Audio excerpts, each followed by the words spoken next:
네, 6번 문제 한번 풀어보도록 하겠습니다. 점에서 원에 그은 두 접선이다. 지금 같은 상황은 말로 읽기만 하더라도 어떤 점에서 원의 접선을 그었다라고 표현하고 있잖아요. 그러다 보니까 원 위의 점에서의 접선이다 라는 표현이 아니기 때문에 어떤 원이 이렇게 있다면은 지금 5,6은 원 밖에 있는 점이겠구나 라는 걸 알 수가 있게 되겠어요. 근데 이 상황에서 원에다가 접선을 그었을 때 어떤 일이 발생했다고 하고 있냐면은요, 이렇게 첫 번째 접선과 두 번째 접선을 만들었을 때 얘네가 수직으로 만나고 있다라고 이야기하고 있습니다. 이 상황에 맞춰서 한번 문제를 풀어보도록 할게요. 일단은 내가 가지고 있는 단서 보면은요, 이제 여기 밖에 원 밖에 있는 점의 좌표는 5,6이라는 단서가 나와 있고요.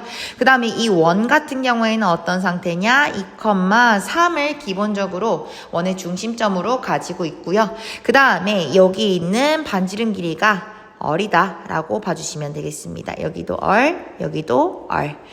네, 그래서 사실 이 문제 풀이 같은 경우에는 정석대로 풀자면은 이제 원 밖에 있는 점에서의 접선을 긋는 그 접선의 방정식을 직접적으로 구해주시면 되는데요. 이번 문제는 약간 조금 더 쉽게 한번 풀어보기 위해서 삼각형, 직각삼각형의 어떤 특징을 조금 적용해 보는 것도 좋을 것 같습니다. 여러분들 일단 기본적으로 원과 접선은, 그러니까 원에 접해 있는 그 접선의 관계는요, 반지름이랑 항상 수직으로 만날 수밖에 없습니다. 근데 이때 두 접선 자체가 수직이다라는 거는 문제의 조건이었기 때문에 이쪽에 있는 것도 마찬가지 수직성을 유지하게 되었어요.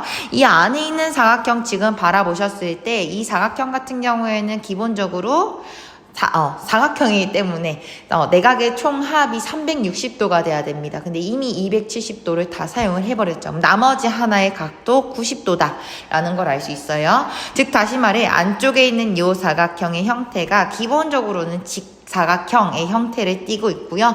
그렇다면 마주보고 있는 대변의 길이가 서로 같아야 될 텐데 이때 여기 이웃에 있는 두 변의 길이가 반지름으로서 서로 어리다라는 걸 알 수가 있겠죠. 따라서 여기서 우리 알 수 있는 거 이 길이와 이 길이가 같기 때문에 마주보고 있는 변의 길이도 같으므로 이 안에 있는 사각형은 그러니까 정사각형이 만들어질 수가 있다라는 거 확인하시면 되겠습니다. 자, 여기에서 선생님이 이쪽에 있는 요 삼각형을 한번 떼와서 여기에 그대로 만들어 보도록 하겠습니다. 이렇게 한번 만들어 볼게요. 지금 요 길이는 얼이에요. 요 길이도 얼입니다. 얘는 직각이고요. 직각 이등변 삼각형 성질을 유지하고 있습니다. 그렇다면 기본적으로 요 길이 같은 경우에는 우리 피타고라스 정리에서 특수각에 대한 성질 얘기했던 거 기억나실 텐데요. 1대 루트 2라는 길이의 비를 가져야 되기 때문에 요 길이가 얼루트 2가 돼야 된다는 걸 알 수가 있습니다. 실제로 근데 요 끝에 있는 점의 좌표는 5,6이고요. 여기 있는 점의 좌표는 2,3이기 때문에 점과 점 사이의 거리 실제로 구할 수 있거든요.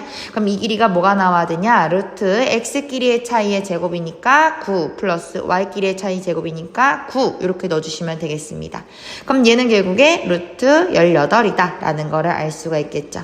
요거는 사실 이제 9를 밖에 빼주시면은 3루트 2다 라는 걸 알 수가 있게 되겠습니다.